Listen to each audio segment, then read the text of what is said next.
وبرومات دايك وبابي شهيدا حميها مالي قويرو بشتاري ذي مشار ومتي بوي دي شخصة سريكاني ايدا دي شخصة قراس بيدا دي شخصة واشر مالي قويرو حمود اسكفتي بيقانين اسبراتنا وحمياتكن بالخدانا قويرو تمشانزن بالخدانا كا بيهم بان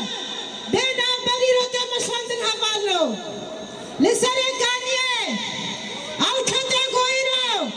دبيجن ام وطنياتا ام ايه وطني الاسلامنا او كساقو نمي خوك هرتنا دبيجن ام دفاع الوطنينا ام جوارة دبيجن تكاس نكاري ولا طب باريزي بخابان دني بقران دني تكاس نكاري ولا طب باريزي كوا ده هزار وسيزدها دس بيكا يبكي دمعقو جيبو جادي أبتدقو إيرو دبيجن ام دفاع الوطنينا خوستن هزامي يبكي بشكينن وخبردان نام دني مغاد خبردان نام وكوني ماي عرب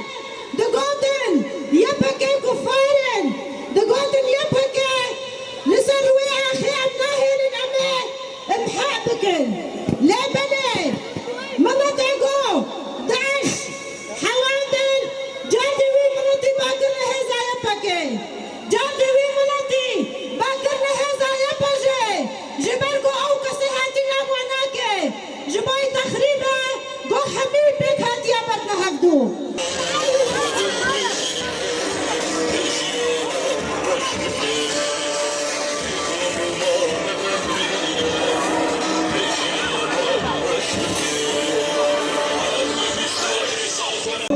دبيراننا شهيد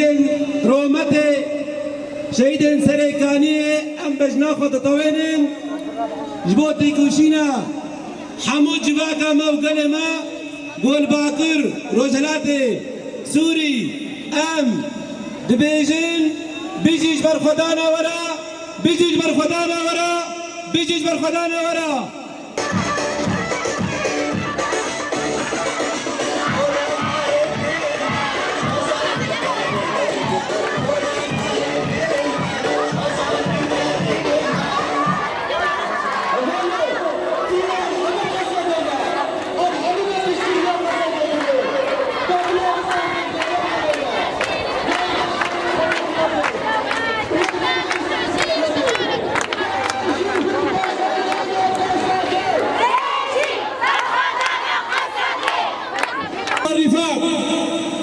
نحن اليوم نرفع رايات العزة والكرامة، نرفع رايات الثور، هذه الرايات التي حطمت رايات السود ورايات الاستبداد والظلم. نعم انها رايات قوات سوريا الديمقراطية، هذه القوات الباسلة التي استطاعت ان تهزم الارهاب نيابة عن العالم، وكان عماد تأسيسها هي وحدات حماية الشعب ووحدات حماية المرأة. أيها الأخوة، إننا نعيش اليوم في ظل مرحلة جديدة من النضال،